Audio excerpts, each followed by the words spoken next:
Hello বন্ধুরা, কেমন আছো তোমরা সবাই? আশা করি খুব ভালো আছো আর আমিও খুব ভালো আছি। আমি দেবো কাল সকালে বিউলির ডালের বড়ি। কম বেশি এই বড়ি প্রত্যেকেই দিয়ে থাকে আর আমরাও দিই প্রত্যেক বছর বড়ি। তোমরা কে কিভাবে বড়ি দাও না দাও জানি না, কিন্তু আমি কিভাবে দিলাম সেটা আমি তোমাদের সঙ্গে শেয়ার করলাম। প্রথমে আমি আগের দিন বিকালবেলা ডালটাকে ভিজিয়ে রেখেছি। ডালটা ভিজিয়ে রাখার আগে আমি খুব ভালো করে ডালটাকে ধুয়ে নিয়েছি। মানে ডালটা ধুতে ধুতে যতক্ষণ না পরিষ্কার জল বেরিয়েছে ততক্ষণ আমি ডালটা ধুয়েছি। তারপর আমি একটু বেশি করে জল দিয়ে ডালটা ভিজিয়ে রেখে দিয়েছি। এবার আমি এখন চাল কুমড়ো কেটে নেব। এই যে বন্ধুরা, এত বড় একটা চাল কুমড়ো, আর ডালটাও যেহেতু 2 কেজি, সেই জন্য এত বড় চাল কুমড়ো তো লাগবেই। আর বন্ধুরা, চাল কুমড়া কাটার আগে সবসময় একটা করে কুটনো কেটে নিতে হয়। কেন কাটতে হয় সেটা জানি না, কিন্তু দিদা ঠাম্মাদের মুখে শুনেছি আমি যে চাল কুমড়ো কাটার আগে সবসময় একটা করে কুটনো কেটে নিতে হয়, তারপরে চাল কুমড়ো কাটতে হয়। তাও আরে না, আবার লম্বাই কাটতে হয়। তো বন্ধুরা, চাল কুমড়োটা আমি খুব ভালো করে কেটে নেবো। সবগুলো ভালো করে পিস পিস করে কেটে নেবো। পুরো চাল কুমড়োটা পিস পিস করে ভালো করে কেটে নিলে আমার কুটতে খুব সুবিধা হবে। সেই জন্য আমি চাল কুমড়োটা ভালো করে কেটে নিয়েছি। আর দেখো বন্ধুরা, চাল কুমড়োটা খুব ভালো। আবার অনেক চাল কুমড়ো আছে স্পঞ্জ টাইপের হয়ে যায়, কিন্তু সেগুলো একটু ভালো না, বড়ি দিলে একটু বড়ি ভালো হয় না। আর এই চাল কুমড়োটা আমাদের বাড়ির গাছের চাল কুমড়ো, সেই জন্যই চাল কুমড়োটা এত ভালো।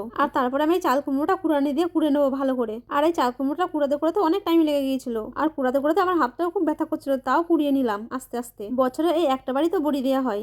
আর বন্ধুরা, ফাইনালি আমি চাল কুমড়োটা আস্তে আস্তে সবগুলো কুড়িয়ে ফেললাম। আর এবার আমি চাল কুমড়োটা একটা কাপড় নিয়ে পুরো জলটা ফেলে দেবো চেপে চেপে। অনেকে আবার কি করে চাল কুমড়োটা ধুয়ে নেয়, কিন্তু আমরা চাল কুমড়ো ধুই না। চাল কুমড়োর যে জলটা বার হয় সেটা আমরা ছেঁকে ফেলে দিই। আর দেখো বন্ধুরা, পরের দিন সকালে ডালটা খুব ভালো করে ভিজে গেছে। আর এখন ডালটা মেশিন থেকে ভাঙিয়ে নিয়ে এসেছি। আর এখন এই ভাঙানো ডালের মধ্যে চাল কুমড়ো কুড়া আর জল দিয়ে ভালো করে মিশিয়ে নেবো হাত দিয়ে। তারপর অল্প অল্প করে ডাল নিয়ে জাতায় ফেনাবো। এইভাবে জাতার উপরে নিয়ে ফেনালে খুব ভালো করে ফেনানো হয়ে যায় আর খুব তাড়াতাড়ি হয়ে যায়। আর এই যে এই নেটগুলো ভালো করে তেল মাখিয়ে নিয়েছি, মানে এক টুকরো কাপড় ছেঁড়া তেলে ভিজিয়ে নিয়ে পুরো নেটটাই ভালো করে লাগিয়ে নিয়েছি। এরপর ছোট ছোট বড়ি কেটে ওই নেটের উপরে বসিয়ে দেবো।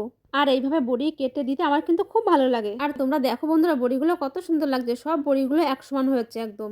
আমি কিন্তু এই সব বড়িগুলো একা একা দিয়েছি, আর আমার খুব ভালো লাগে বড়ি দিতে। সেই জন্য আমার যদি দেরি হয় তাও আমি একা একা বড়ি দিই। আর বন্ধুরা, বড়ি দিতে গেলে কিন্তু সবগুলোই ঠিকঠাক করে করতে হয়, যেমন ডাল ধোয়া, কুমড়ো কুড়ানো থেকে জল চেপে বার করা, আর ডালটা ঠিক করে ফেলানো, সবকিছুই ভালো করে করতে হয়। তারপরে বড়িটা ভালো হয়, আর না হলে কিন্তু বড়িটা একদম ভালো হবে না। আর ডালটা যদি একটু বেশি ফেলানো হয়ে যায় তাহলে বড়িগুলো শুকনোর পরে সব ভেঙে যাবে। আর বন্ধুরা, আস্তে আস্তে আমার সব বড়িগুলো দেওয়া হয়ে গেছে। আর তোমরা দেখো বড়িগুলো কত সুন্দর লাগছে দেখতে। আমার মতো তোমরা কারা কারা বড়ি দিতে ভালোবাসো অবশ্যই আমাকে কমেন্ট করে জানিও। আর আমার এই ভিডিওটি যদি তোমাদের ভালো লেগে থাকে তাহলে অবশ্যই চ্যানেলটাকে সাবস্ক্রাইব করে দিও।